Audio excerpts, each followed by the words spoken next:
Welcome. Are you ready?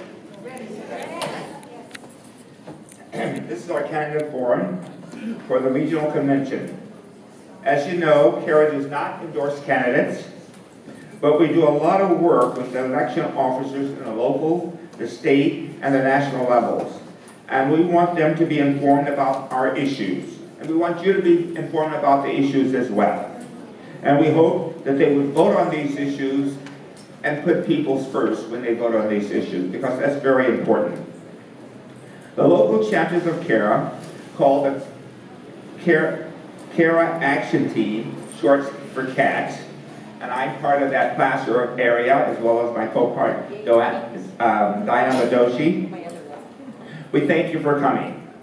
We're very excited that some candidates chose to attend this forum, and we want to thank them now for their participation. So let's give all the candidates a round of applause.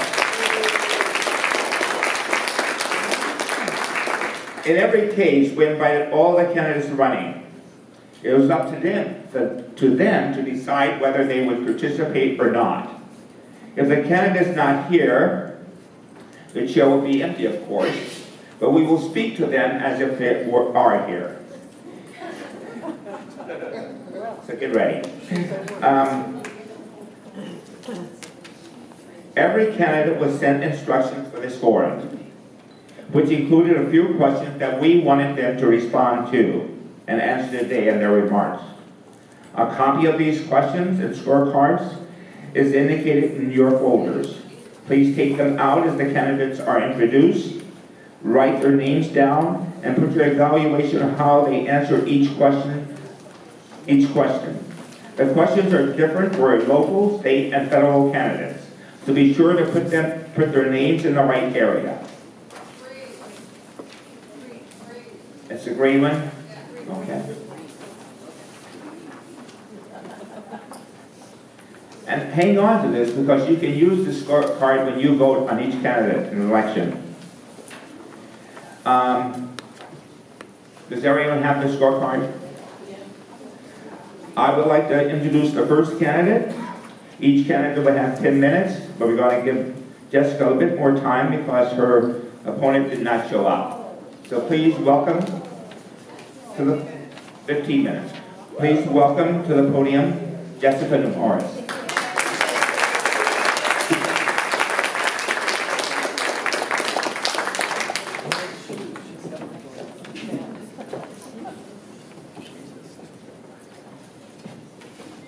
Who is ready to save democracy? All right, actually, who's ready to fire Tom McClintock? We're going to do both. I am so excited to see you guys. It's lovely to be here with the California Alliance for Retired Americans. I am hoping that by the end of this election, McClintock will be able to join your ranks as a retiree, because we're going to help him retire. Thank you so much for having me, and thank you for all of your advocacy work. As I've been thinking about really the tone of our campaign and the mission ahead of us, and the severity of what our country is facing, yesterday being 9/11 and the 17th anniversary of September 11th was a stark reminder of what we need as a country. Because after 9/11, I don't know if you guys remember, out of the sorrow and the grief, there was this incredible feeling of unity among our nation. You know, in the grief among us, we treated everyone like our neighbor. We saw everyone as a friend, as a fellow patriot, as a fellow American, and we didn't see anyone as the other. And I think it's that sense of national unity that we're really fighting for, and that will help our nation heal and succeed and give us the foundation we need to be able to move forward. Because this isn't just a battle to change the political party that's in power. What we are actually changing is the entire political culture. A political culture that currently defines winning as the other party losing.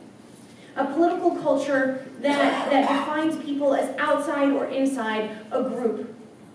But instead, we are defining everyone as valued Americans who deserve all of the hope and privilege that comes with being a citizen of this country and living in this country. And that includes our seniors. You know, I'm 5 generations from Placer County, grew up in this area, and grew up with my grandma, who used to take me off to Apple Hill on the weekends, and she retired in dignity because she had Social Security benefits. She was widowed she was widowed when she was in her 50s, and she was able to get the Social Security widow benefits from my grandfather and was able to retire on that and keep her home until she was no longer able to live in her home, and then she was able to sell her home and move into a really wonderful assisted living community. And I saw how much having Social Security benefits and disability benefits helped her live a life in dignity where she could spend time focused on her grandkids, not wondering how she was going to make ends meet. And that is so true for so many of our seniors. You know, 40% of the seniors in America today would be living below the poverty line without Social Security. You know, over half of our seniors are relying on the majority of their income, 50% to 90% of their income comes from Social Security. And it is critical that we have these programs in place that our seniors have been investing into year after year. These are programs that our seniors have put their hard-earned dollars into with the expectation that it would be there when they retire. You know, this is a promise, not an entitlement.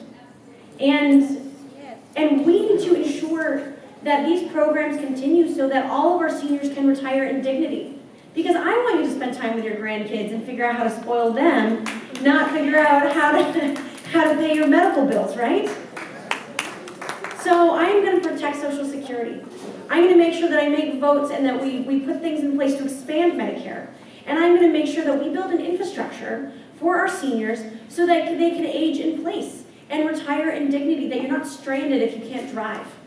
You know, these are basic things that we need to do.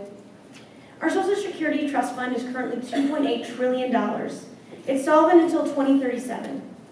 Now, there are some incremental adjustments we can make and should make that will allow it to be solvent in perpetuity. You know, but politicians like McClintock, he's been in Congress and in the state legislature over the last 40 years. It's his only career. And he spends all of his time complaining about these programs rather than advocating for simple, clear fixes. You know, it'd be a really simple fix? Let's raise the cap. Woo! Right now, remove the cap. There you go. Sorry, that was the right thing. Right now, it's at $120,000 a year. Why are people who are making more than $120,000 a year not paying their full 6% into Social Security out of their wages? Right? That would actually close the gap we have coming up by 75%. Just that one fix. Making people pay their fair share into Social Security would save us, would work wonders. We also need to make sure that these benefits make sense. The cost of living adjustment for Social Security needs to be based on the reality of the cost of living. That's incredibly important for those of us in California. And we also need to lift the hiring freeze on the Social Security Administration and make sure that they have the staff and the resources to adequately promote these programs and support you and support us as taxpayers. We need to make sure we protect Medicare. How many of you guys once you got on Medicare, felt a little bit better about your health care? Most of you, right? Some of you didn't. Okay, we'll have to talk later. But Medicare is incredibly expensive because they don't negotiate prescription drug prices. We need to ensure that Medicare can negotiate prescription drug prices and lower that down. If they could negotiate the way Medicaid does, we would be saving tens of billions of dollars, I think even the hundreds of billions of dollars every single year. Why are we lining the pockets of pharmaceutical companies? You know, I've taken a pledge not to take money from big pharmaceutical companies so that they can't influence me and my votes so that I can actually vote to negotiate prescription drug prices and solve these problems. We also need to make sure there aren't gaps in coverage. You know, I don't know why that sometimes Medicare thinks that your eyesight's not important, I think it's pretty critical. You want to look at those grandkids, right? And so we want to make sure that what is covered is the entire person. Because your eyes are part of that, your dental care is part of that. Everything is part of you. If it's on you, it should be covered. That's kind of the bottom line. So we'll make sure that happens.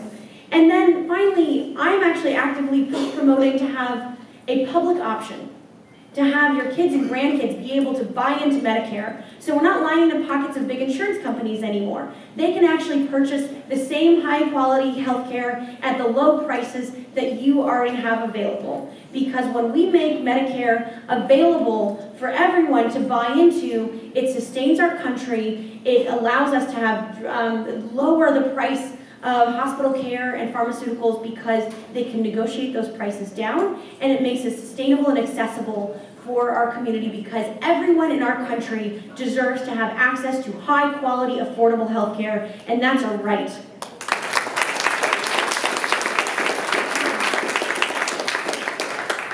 I want to make sure our seniors can age in place. It's not fair that if you lose your ability to drive, you're somehow stranded and isolated. You know, we also need to make sure our seniors have the resources and the support to be able to maintain their homes when they can continue to live in their homes. And that we are promoting home visits and care that seniors need to be able to age in place. I met a man recently I was up with the victims of the Ferguson fire outside of Yosemite. Met a man in Mariposa. He's 84 years old. And he was saying that the fires had impacted his health so dramatically that he and his wife had, during that fire, decided to finally leave their home of 40 years, and they put in an application for a retirement facility in Fresno.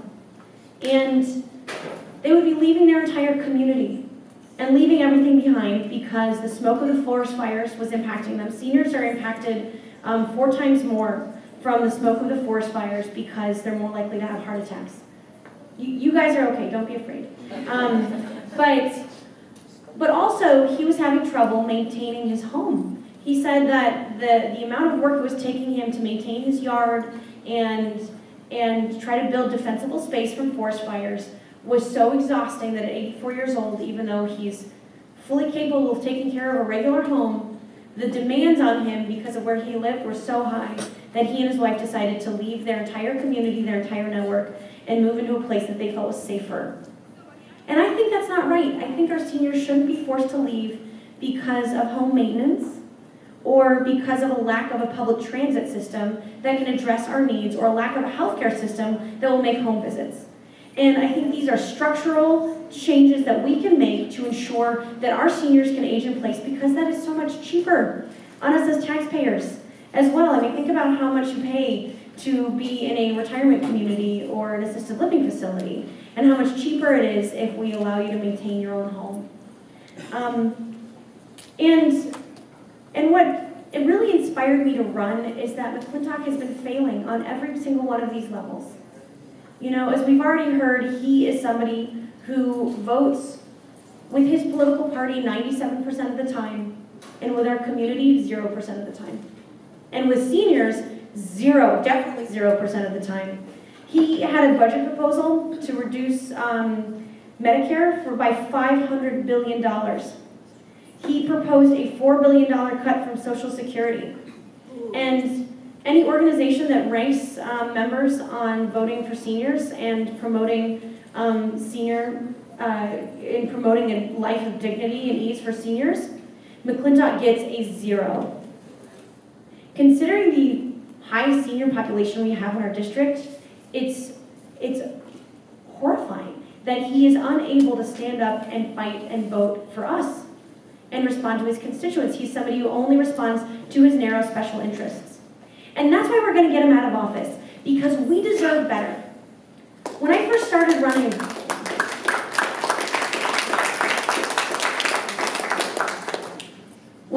decided to run here, people told me, but Jessica, it's a historically Republican district, how are you going to win? And I said, don't worry, I have a secret. I come from a historically Republican family right here. And so I recognize that the issues we face are not partisan. Does not matter your political party if you're being denied medical care. Does not matter your political party if your Social Security check that you're depending on is getting cut. It does not matter what your political party is if you're not able to live in your home because we do not have a public transit system in place that thinks of our citizens and our seniors. These are not partisan issues. But also growing up in a community like this, I recognize that Tom McClintock does not share our values. Growing up in a conservative family, I learned some values, and tell me if any of these sound familiar. I learned to treat people with respect and dignity. Yeah. I learned to be wise stewards of our tax dollars. That's important. I learned that it's important that we sustain the land and the planet that sustains us so our grandkids can have a bright future.